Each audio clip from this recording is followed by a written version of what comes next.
Shalom Bapak Ibu Saudara yang dikasihi Tuhan. Selamat hari Minggu dan selamat datang di hari Minggu di pagi yang indah ini. Kita sangat bersyukur bahwasannya Tuhan baik. Kita tiba di tempat ini tanpa kekurangan suatu apapun. Amin. Yang suka cita katakan amin. Mari Bapak Ibu Saudara saya undang untuk bangkit berdiri. Mari kita nyanyikan Mas GB yang Keluargaku.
Untuk duduk kembali.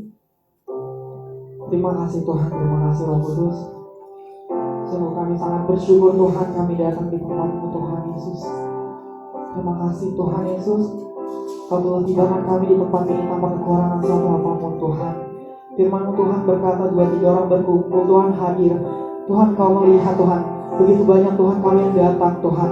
Bukan karena kuat dan gagah kami Tuhan, banyak kami karena kami mengandalkan Engkau, kami membutuhkan Engkau Tuhan Yesus. Kami juga berdoa Tuhan untuk jemaat Tuhan yang belum hadir Tuhan Yesus, atau yang belum bisa hadir Tuhan, tibakan mereka Tuhan di tempat ini tanpa kekurangan suatu apapun juga. Terima kasih Tuhan. Dan Tuhan sebentar lagi kami akan bersorak dan meninggikan nama-Mu Tuhan. Kami mau memuliakan nama-Mu Tuhan Yesus. Biarlah Tuhan Yesus lawatan-Mu turun di tempat kami ya Bapa. Terima kasih Tuhan. Kami mengundang kuasa Roh-Mu untuk hadir di tempat ini. Tapi sebelum kami bersuka cita menyembah memuji-Mu Tuhan Yesus, kami menghancurkan segala pekerjaan setan, iblis, penipu, yang tidak berkuasa di dalam nama Yesus yang mengganggu setiap ibadah kami hancurkan di dalam nama Yesus. Tapi kami percaya Tuhan, kuasa-Mu hadir di tempat ini Tuhan, melawat setiap kami. Terima kasih Tuhan, terima kasih Roh Kudus. Kami sudah siap dan mau bersuka cita bersama-sama, kita katakan mari Bapak Ibu, saya undang untuk bangkit berdiri. Shalom. Boleh keluar dari bangkunya, saling satu sama lain, berikan salam dan berikan senyuman yang membuat sukacita. Karena pagi hari ini kita mau menyembah Tuhan, kita mau memuji Tuhan. Sama-sama kita katakan, hatiku percaya, dan yakinkan bahwa pagi hari ini kau percaya.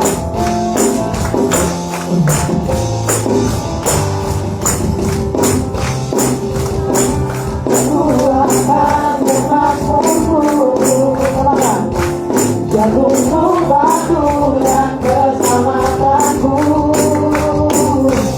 hanya padamu hatiku percaya.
Haleluya, tetap semangat di dalam Tuhan, amin.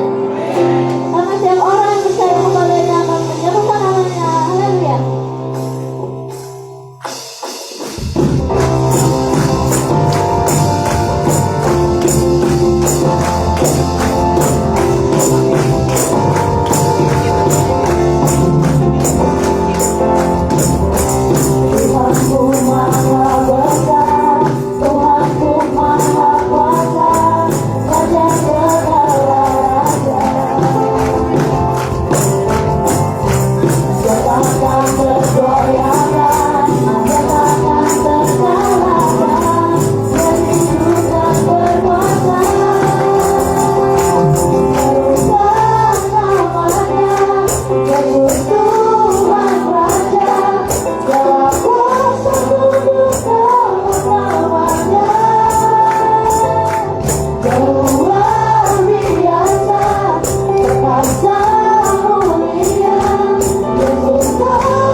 Untuk kembali, saat kita akan mengembalinya, kita akan mengadakan hidup kita kepada Tuhan.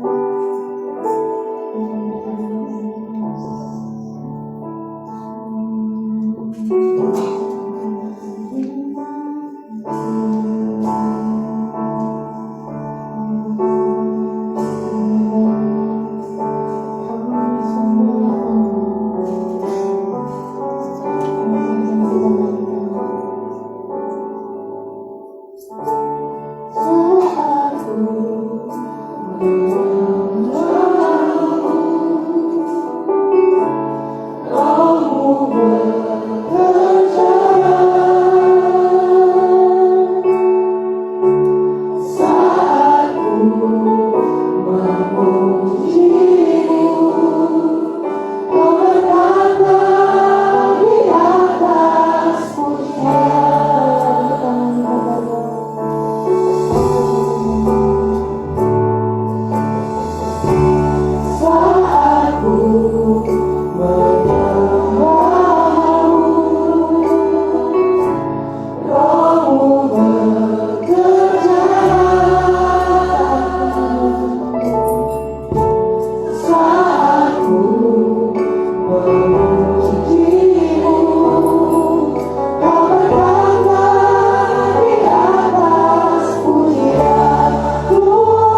kasih Tuhan Yesus.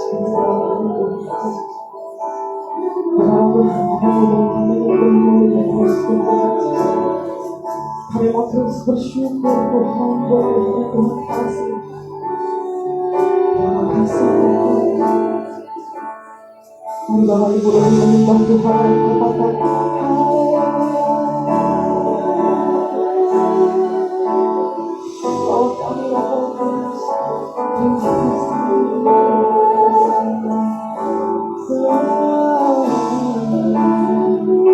Kami mau terus datang Tuhan, kami mau terus memandang-Mu Tuhan. Sebab Kau bukti nyata yang Tuhan kasih lewat perbuatan Tuhan. Terima kasih.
Aku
langit bumi, karena Engkau telah berbuat baik dan sangat baik dalam kehidupan kami, pribadi, keluarga kami, usaha kami, anak-anak kami, dan juga keluarga besar kami Tuhan.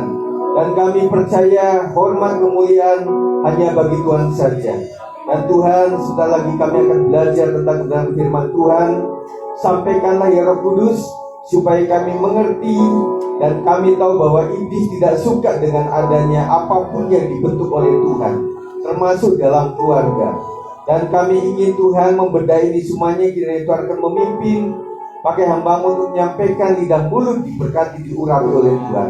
Segala yang jahat dari roh-roh jahat, ide-ide ataupun pengalaman masa lalu yang tidak baik dalam pikiran kami hancurkan dalam satu nama Tuhan Yesus Kristus. Dan kami percaya Tuhan bekerja untuk memberkati kami dengan firman Tuhan. Sampaikanlah ya Tuhan, kami sudah siap. Demi nama Yesus kami berdoa. Yang percaya katakan amin. Silakan duduk. Puji Tuhan saudara sekalian, kita akan belajar kebenaran firman Tuhan tentang keluarga ribut dan keluarga rukun. Ya, terus sekalian, kita akan bicara tentang ini.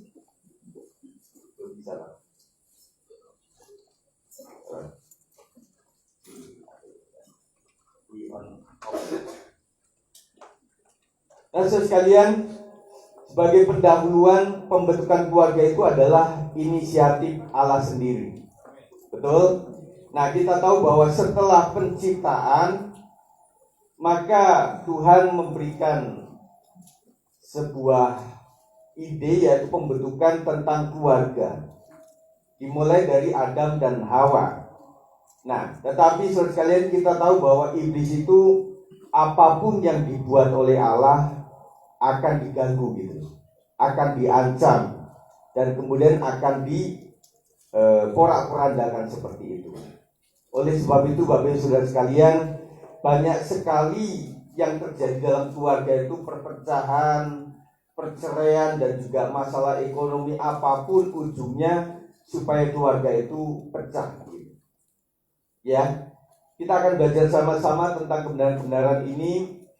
Hukum dalam keluarga Kristen adalah istri hormat kepada suami, suami mengasihi istri, anak-anak menghormati orang tua, dan saudara bersaudara, kakak adik, keluarga besar kita, keluarga dalam maupun keluarga luar, supaya ada saling mengasihi dan saling mengampuni. Apa kata Alkitab? Kita baca sama-sama dalam Efesus 5 ayat 33, 1, 2, 3. Bagaimanapun juga bagi kamu masing-masing berlaku, kasihlah istrimu seperti dirimu sendiri, dan istri hendaklah menghormati suaminya. Jadi bagaimana istri menghormati suami, dan kemudian bagaimana suami mengasihi istri. Terus sekalian, kita lihat bahwa hukum ini yang harus kita pegang di dalam keluarga kita, ya. Nah, nanti kita akan di sesi lain kita akan membedah bagaimana cara menghormati suami yang sesuai dengan kebenaran firman Tuhan. Karena ada beberapa suami kepala keluarga yang tidak takut kepada Tuhan. Betul ya? Apalagi ketika istri sudah Kristen, suami belum. Nah, dia punya ide juga kadang-kadang tidak masuk dalam kebenaran Alkitab. Bagaimana cara kita menghormati dia? Betul? Dan kemudian kita tidak mau diganggu keimanan kita oleh karena suami tidak percaya kepada Tuhan Yesus Kristus. Kemudian suami juga harus mengasihi istri sebagaimana Tuhan mengasihi jemaatnya. Ini juga pergumulan terus sampai betul-betul suami bisa mengasihi istrinya, dan tidak ada sekali yang namanya dalam keluarga dibentuk kemudian bisa hormat, mengasihi, berjalan dengan mulus. Ada beberapa tahapan dalam keluarga itu, masa-masa krisis dalam keluarga. Keluarga muda tentunya tidak langsung everything is okay. Saya juga pernah mengalami, kami berdua yang mulai dari awal itu juga nggak gampang untuk menyatukan hati, saudara. Untuk menyatukan persepsi, ide-ide yang sama itu dibentuk terus sampai kita mengalami krisis, kemudian kita mengalami kritis, kita up lagi, kemudian mengalami itu sampai kita permanen, itu bertahun-tahun, saudara. Kemudian ketika hadirnya seorang anak juga tidak mudah. Saya tahu keluarga-keluarga muda juga berjuang untuk anak-anak yang kecil yang mereka lahirkan, dan bagaimana mengelola anak itu kalau papa mamanya bekerja begitu ya. Dan kemudian dia berpikir penghasilan yang kecil untuk sewa babysitter itu mahal sekali. Nah, akhirnya kemarin kita bicara bahwa disinilah peran para nenek kakek yang menjadi tumpuan untuk membantu keluarga-keluarga muda. Dan oleh sebab itu anak-anak muda sekalian, untuk mencari jodoh lebih mudah, untuk mencari pacar lebih mudah. Dan saya katakan, boleh katakan untuk menjadi suami istri kemudian diberkati dalam pernikahan itu lebih mudah dibanding menjalani pernikahan itu. Setuju Bapak Ibu sekalian? Itu yang paling sulit. Ada berbagai macam-macam lah namanya. Ada krisis di masa 5 tahun berkeluarga itu seperti apa. Kemudian setelah itu nanti sudah mulai tahapan itu mulai kondusif, adanya saling mengerti. Nah, terutama buat teman-teman sekalian, para orang tua yang waktu pacarannya itu mencari yang baik-baiknya saja, tidak jujur dengan apa adanya, itu kebanyakan di dalam rumah tangga akan mengalami banyak krisis dibandingkan yang tidak. Nah, bagi seorang laki-laki misalnya, ketika dia sedang mendekati seorang perempuan, cenderung tidak apa adanya. Dan juga seorang wanita juga ketika didekati oleh sang pria, tentunya tidak mudah untuk apa adanya. Kalau bisa lebih kepada yang pleasing begitu, yang lebih, oh saya ini seperti ini begitu ya. Nah, ketika sudah suami istri dalam pernikahan itu semuanya jujur. Aku apa adanya, kamu juga apa adanya. Maka nanti akan terjadi, ya kamu ternyata seperti itu ya. Kenapa selama ini saya nggak melihat kamu seperti itu. Nah, inilah yang asli, yang original pada saat sudah menikah. Dan apalagi seorang pria misalnya atau wanita, ketika mau mendekati seseorang dia udah dandan, pakai parfum, udah mewah begitu ya. Nah, setelah sudah jadi apa adanya. Betul ya. Nah, ibu-ibu juga mungkin seperti itu. Pada saat sebelum menikah itu, wah dandan, pedicure, manicure, semuanya rebonding, semuanya wangi lah pokoknya. Nah, setelah menikah, dia dasaran saja, mandi juga males, dan sebuah bobot dan juga lebih banyak lagi jumlahnya. Dan kemudian kita berpikir, kenapa sih engkau tidak seperti waktu kita pacaran? Dan dia bilang begini, ya saya kan udah laku, ngapain saya mesti dandan-dandan? Nah, ibu-ibu sekalian, bahwa engkau dandan itu bukan berarti masalah laku atau tidak laku, sudah bersuami atau belum bersuami. Tetapi meskipun ibu-ibu tetap dandan lah, ya, tetap bagus gitu, tetap cantik gitu ya. Nah, saya pikir nggak cuma orang lain, tetapi suami juga bangga bahwa istriku tidak cuma pada saat gadis, tetapi meskipun anaknya 3, anaknya 4, tetapi juga dandan juga. Itu sekalian ya. Nah, kemudian di dunia lain juga gini loh. Jadi seorang suami itu kadang-kadang kalau dia punya pekerjaan yang bagus, di luar itu perhatikan, bayangkan bahwa mereka itu ada di sisi sekitarnya itu wanita yang cantik-cantik, sekretaris yang cantik, yang wangi-wangi. Kemudian apa-apa, bos mau dibikinin minum enggak gitu ya. Bos, ini saya bersihkan dulu begitu ya. Nah, kalau di rumah tidak mendapatkan itu bahaya. Ya. Makanya terjadi adalah bahwa mereka itu suka adanya wanita idaman lain. Dan ada juga pria idaman lain. Nah, ibu sekalian, kau bayangkan ketika orang pria ada di luar itu banyak sekali yang seperti itu. Dan paling tidak ya nggak mesti sama dengan orang-orang itu, tetapi paling tidak membuat pria itu nyaman di rumah. Ya, nah, jangan sampai lebih kepada yang di luar itu. Amin.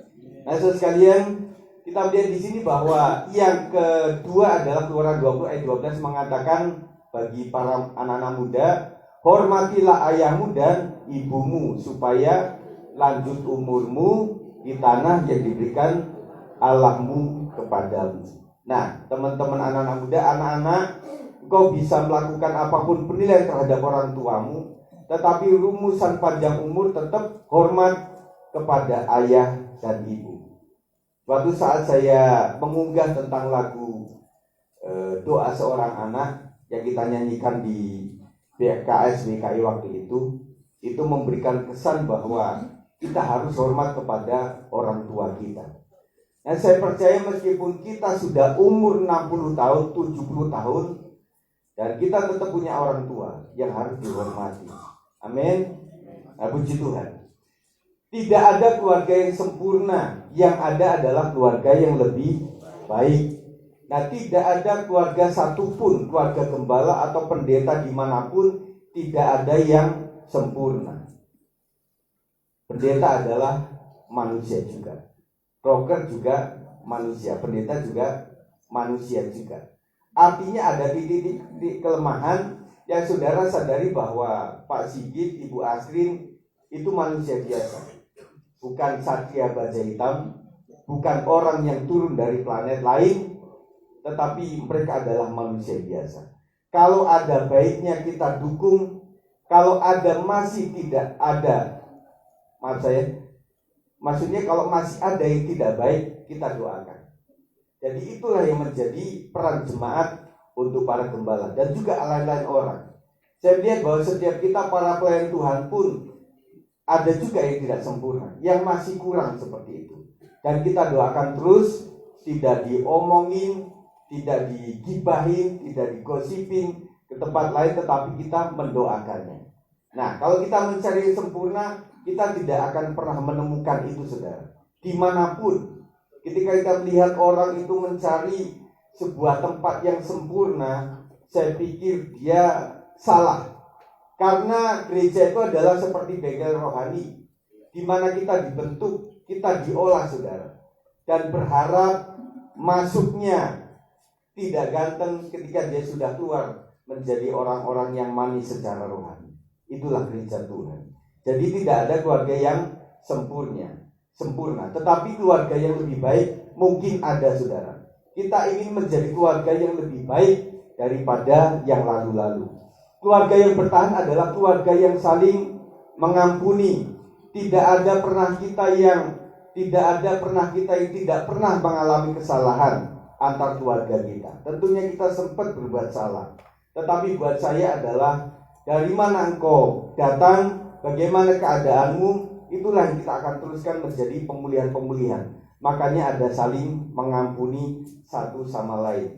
Jemaat mengampuni gembala, gembala mengampuni jemaat. Dan itu akan terjadi kerjasama yang baik, sehingga membuat keluarga kita akan bisa bertahan. Keluarga yang saling mengasihi dan mengampuni adalah dua hal yang tidak terpisahkan. Jadi ada pengampunan, ada kasih pasti ada pengampunan. Jadi saling, saudara sekalian. Mari lihat satu dengan yang lain, bahwa aku tidak akan menunjukkan engkau salahnya, tetapi menunjukkan bagaimana kita akan membangun diri kita sesuai dengan kehendak Tuhan. Serta anggota keluarga yang sama-sama bertumbuh di pengajaran firman yang sama. Lebih esensial lagi adalah satu wadah dalam gereja lokal. Nah, saya percaya bahwa ketika ada gereja-gereja, ketika mereka berdasarkan kepada firman Tuhan, ide firmannya akan sama, saudara. Baik saudara lihat di YouTube pun, di medsos pun, ketika orang benar melakukan kehendak Tuhan sesuai dengan firman Tuhan, pasti idenya juga sama. Dan saya percaya bahwa perjuangan bapak-bapak dan ibu-ibu adalah bagaimana menyatukan iman sampai sama pertimbangan dan keputusan itu. Tentunya saudara sekalian, ada ketika suatu saat itu idenya tidak sama, maka ada salah satu yang mengalah. Betul ya? Nah, ketika bapak-bapak keras ini, ya udahlah. Ibu bilang, yaudah nak, kita ikuti bapak sajalah. Yang penting semuanya damai. Yaudah, karena ibu sudah sangat ngotot seperti itu, yaudah kita ikuti aja lah. Yang penting damai-damai saja. Nah, ketika sudah melakukan sesuatu, akhirnya di masa yang santai, seorang bapak, mah, sebenarnya gini loh, menurut saya ya, Kalau ke sana itu sebenarnya lebih boros, kan ada yang lebih dekat. Oh gitu ya, oh iya. Tetapi ibu akan sadar ketika sudah mengalami itu. Oh iya juga ya. Ternyata tidak mesti ke Bandung ya. Jadi beli pisang bolet juga ada di Depok. Jadi nggak mesti ke Lembang. Ternyata di Depok 2 juga ada tahu susu. Ya. Jadi yang seperti itu lebih membuat oh iya ya, benar juga ya. Kalau kita ke Bandung tuh tolnya berapa, bensinnya berapa. Belum para driver yang capek, lelah gitu ya. Dan kemudian cuma membeli tahu susu di Lembang. Bayangkan, sampai di sini juga kadang-kadang sudah nggak enak gitu. Oh ada kok di dekat situ. Oh iya juga gitu. Jadi ketika orang sudah adem, sudah santai, itu mudah dikasih koreksi. Betul ya? Kita lanjutkan lagi. Nah, pembacaan kita dalam Efesus 4 ayat 25 sampai yang ke selanjutnya sudah kita akan baca sama-sama. Saya akan membaca ayat 25, kemudian Bapak Ibu Saudara membaca ayat 26 dan selanjutnya sampai selesai dengan cepat. Karena itu buanglah dusta dan berkatalah benar seorang kepada yang lain, karena kita adalah sesama anggota. Apabila kamu menjadi ya.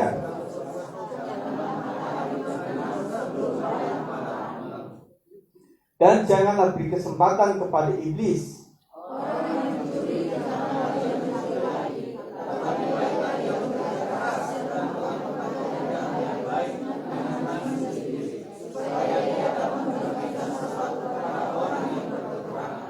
Saya akan membahas ini dikit di dalam ayat 28. Orang yang mencuri, janganlah ia mencuri lagi. Bahwa firman Tuhan sadar bahwa orang tidak sempurna. Bisa jadi orang itu pernah berbuat salah, pernah mencuri gitu ya. Misalnya anak-anak juga pernah mencuri. Kita waktu sudah dewasa sekarang, waktu anak-anak juga mungkin pernah mencuri, saudara. Tetapi baiklah janganlah ia mencuri lagi. Nah, ada pengampunan, saudara. Ketika saudara melihat mungkin suami, kenapa ya uangnya saat ibu-ibu taruh uang gitu, kenapa bapaknya ambil gitu ya? Wah ini kenapa gitu ya? Nah kemarin kita ulas ya ibu sekalian, bapak-bapak itu kadang-kadang juga pengen seneng. Artinya nggak cuma keluar rumah kemudian dilihat ini banyak nggak kempes, kemudian BBM juga masih penuh, kemudian saudara dada saja. Silahkan kok berkumpul sama teman-temanmu, semuanya aman gitu ya. Nah ibu-ibu mesti bayangkan bahwa ban kita itu dari karet, bukan dari besi. Suatu saat bisa kempes. Nah artinya harus nambal. Dan ujung-ujungnya kadang-kadang bukan nambal, saudara, mesti ganti ban. Nah begitu, saudara. Dan kemudian berpikir bahwa ya memang tujuannya ke sana. Kalau tiba-tiba memang alurnya itu berubah, kayak hari ini mungkin agak terhambat, saudara sekalian. Gak cuma Car Free Day tetapi ada yang lain lagi. Dan kita berpikir mesti muter. Nah, itu kan nambah bensin lagi. Dan karena bapaknya selalu dikasih pas-pasan begitu, ya sudahlah ambil aja. Nah, akhirnya ketahuan juga, bapak ini pasti nyuri. Ya namanya itu kan uang-uangku juga. Uangmu uangku, uangku uangmu. Nah sama lah, itu adalah uang kita bersama gitu ya. Ya sudah akhirnya ya udah mama, saya minta maaf karena saya terpaksa melakukan itu. Habis mama sih nggak kasih apa-apa. Nah waktu saya ketemu misalnya ngopi bareng, kadang-kadang saya mesti traktir. Karena hukum di Indonesia siapa yang ngajak, itu siapa yang traktir. Nah saya kesepian di rumah, jadi mesti ngajak orang dong. Karena kan nunggu sampai saya diajak itu nggak diajak-ajak. Makanya saya inisiatif ngajak. Dan ngajak adalah bayarin. Nah makanya teman-teman sekalian, waktu engkau mengajak itu mesti janjian dulu, ada MOU. Teman-teman, kita nanti bayar sendiri-sendiri ya. Oke. Jadi kalau saya bayarin ini aja lah. Ini anak muda perlu dibantu gitu ya. Jadi nggak akan bingung dalam arti ini sudah makan sama-sama, kemudian satu izin, maaf ya saya ke toilet. Sejam nggak balik-balik, saudara. Tapi dia lirik-lirik ini udah kekasih belum temanku gitu ya. Kemudian satu juga kemana pura-pura telepon lama gitu ya. Jangan sampai kepada yang ada tonton di medsos itu, kemudian kayak mau berantem begitu, akhirnya orang lari semuanya, nggak taunya temenan, saudara. Kasihnya juga bingung, orang ini kok berantem tapi nggak balik-balik, ternyata nggak mau bayar gitu ya. Nah karena itu dia bilang gini, mah kasihlah aku lah, ya barang 5.000, 10.000 bawainlah di dompetku ini, supaya hati saya juga aman, tenang begitu ya. Tapi kita juga mulai melakukan itu, minta ampun dan juga tidak mengulangi lagi. Tetapi baiklah ia bekerja keras dan melakukan pekerjaan yang baik dengan tangannya sendiri.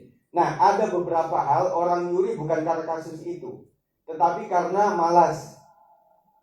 Makanya firman Tuhan mengatakan engkau harus bekerja keras dan melakukan pekerjaan yang baik dengan tanganmu sendiri, bukan tangan orang lain. Kemudian apa? Supaya ia dapat membagikan sesuatu kepada orang yang berkekurangan. Ini ujungnya saudara sekalian. Jadi tidak cuma kita punya kemudian untuk kepentingan kita sendiri, untuk keluarga itu bagus, tetapi ada sesuatu. Kata orang dari bagian kekayaan kita itu ada hak fakir miskin dan kaum duafa, kata orang begitu ya. Jadi ada bagian kita memberikan sesuatu. Artinya saudara sekalian, kita dipanggil tidak cuma mencukupi diri sendiri, tetapi berbagi kepada orang lain juga. Jadi kita akan lihat bagaimana ketika orang kegemarannya mencuri, bertobat, kemudian dia rajin, kemudian diberkati, kemudian berujung kepada berbagi berkat kepada orang lain. Itu tujuannya saudara sekalian. Amin. Nah, janganlah ada perkataan kotor keluar dari mulutmu, tetapi pakailah perkataan yang baik untuk membangun di mana perlu, supaya mereka yang mendengarnya beroleh kasih karunia. Silakan.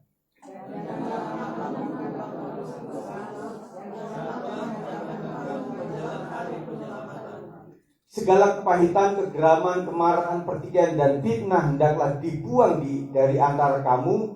Demikian pula segala kejahatan.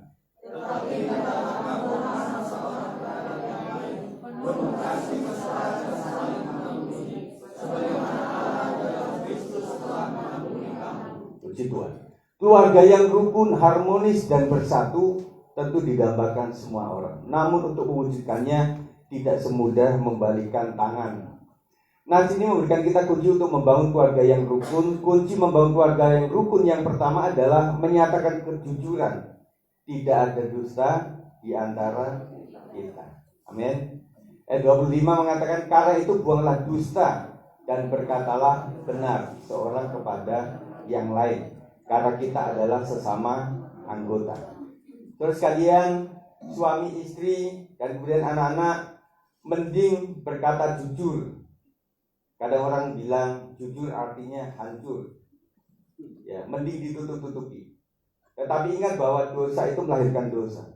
Sekali orang menipu, akan muncul tipuan baru lagi. Misalnya gini ya, contoh aja. Misalnya gini, Pak mau kemana? Enggak, mau ketemu teman. Mau ngapain? Kayaknya ada bisnis. Ternyata mancing. Sampai di rumah kan ditanya sama istri, gimana bisnisnya? Oh sukses gitu loh. Bagaimana kau bilang sukses? Kau akan dapat berkat atau keuntungan berapa? Nah, mulai mikir gitu. Mancing, keuntungannya apa? Mikir kan? Akhirnya dia akan buat alasan baru. Ya mah ini kan mesti 5 bulan. Akhirnya istri tangkap itu, oh 5 bulan.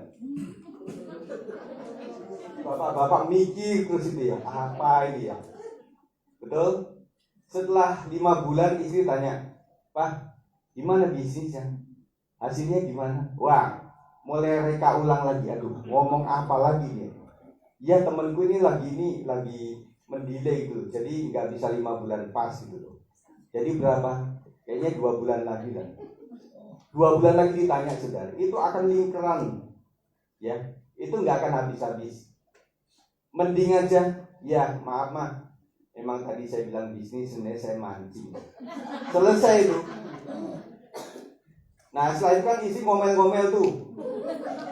Sejauh mana istri ngomel, nggak mungkin lah seharian, mungkin ada juga. Tetapi mendingan ketahuan langsung daripada dipendem, saudara sekalian. Karena kata orang, yang namanya memendam yang busuk itu lama-lama juga ketahuan. Ya, mungkin ada yang pernah ini lakukan seperti itu. Nah, kalau saya tanya, itu kebanyakan bapak-bapak atau ibu-ibunya? Ibu-ibu bilang bapak-bapak, bapak bilang ibu-ibu itu. Ya. Nah, puji Tuhan sekalian. Jadi kita harus membuang dusta seperti itu. Berkata apa adanya lah. Gak apa-apa, yang penting diomelin seharian gak apa-apa lah. Gak apa-apa gak dimasakin, yang penting saya jujur. Kadang orang tuh bilang begini loh, mending saya berkata apa adanya, jujur. Ketika orang itu sakit hati gak apa-apa, ketika orang itu tersinggung gak apa-apa, yang penting saya sudah melakukan kebenaran. Gitu saudara sekalian. Ayat ini menyatakan bahwa dusta adalah hal yang harus dibuang, dan sebaliknya kita harus berkata yang benar. Jika di dalam keluarga dipenuhi dengan kata-kata kosong, kebohongan dan tipu daya, jangan berharap kerukunan dapat terwujud di dalam keluarga. Nah, saudara sekalian, inilah perjuangan kita. Bagaimana kita jujur meskipun akhirnya silang pendapat, akhirnya berantem, tetapi nanti kalau semuanya adalah kejujuran, nantinya akan menjadi baik. Ya, percaya. Dibanding tadi sampai 5 bulan, nambah 2 bulan lagi, muter-muter. Kita bukan sutradara, saudara. Daripada ngarang-ngarang cerita, lama-lama juga ketahuan, ya. Karena tembok bisa bicara, kata orang. Kunci yang kedua adalah mengatasi kemarahan. Itu mengenai respon, saudara. 26-27, 1, 2, 3. Apabila kamu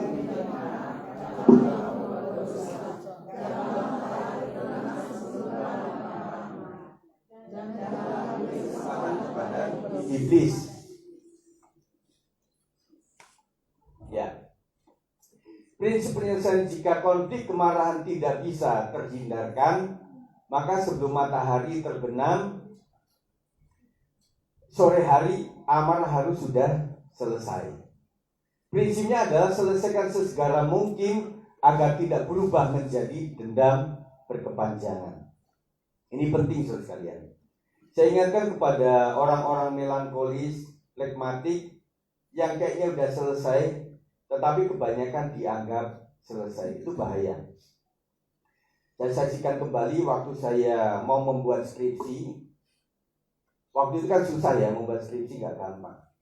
Ada beberapa teman juga yang sudah pegang map dari awal. Saya tanya, Mas sudah buat judulnya? Oh, judul mah udah siap gitu. Saya udah ke pembimbing, belum. Jadi dia pegang map terus gitu ya. Nah, waktu itu saya bilang begini, aduh, buat skripsi susah banget ya. Ya udah, akhirnya saya anggap selesai aja lah. Pendeta gembala saya waktu itu, si Om Bujal selalu nanya, gimana Git, sama temennya juga, skripsi kamu gimana? Ya Om, gitu ya. Tapi nggak selesai. Nah, suatu saat saya anggap selesai aja lah, udahlah.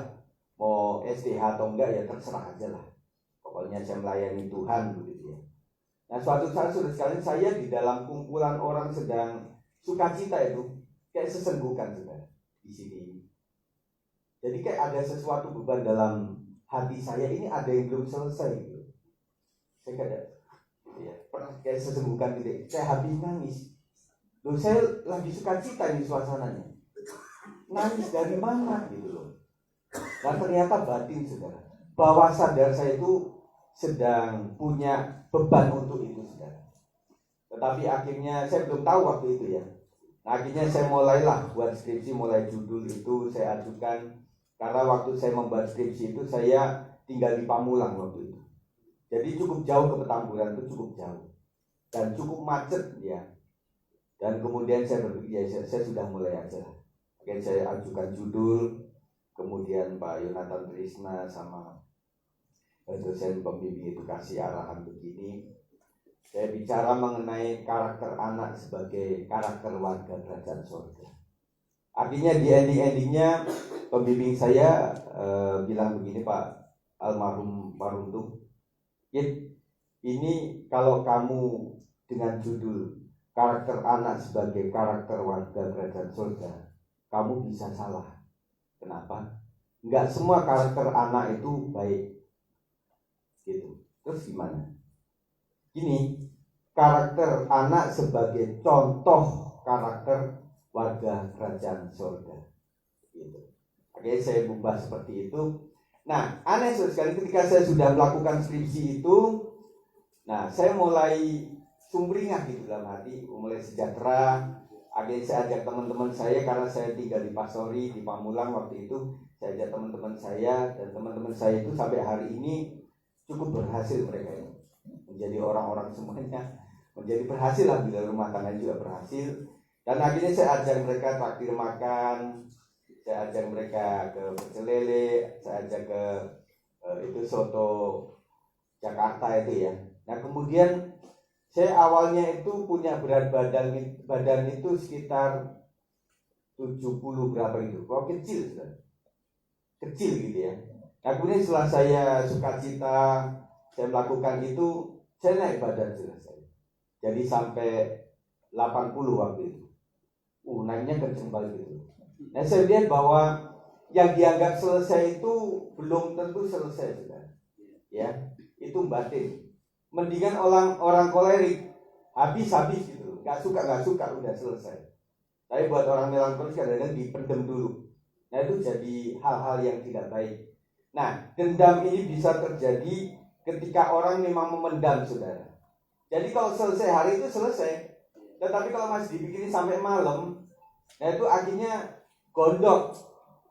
Gini, saya mikirin dia terus, ternyata yang saya pikirin ini orang koleris sanguin, yang easy going.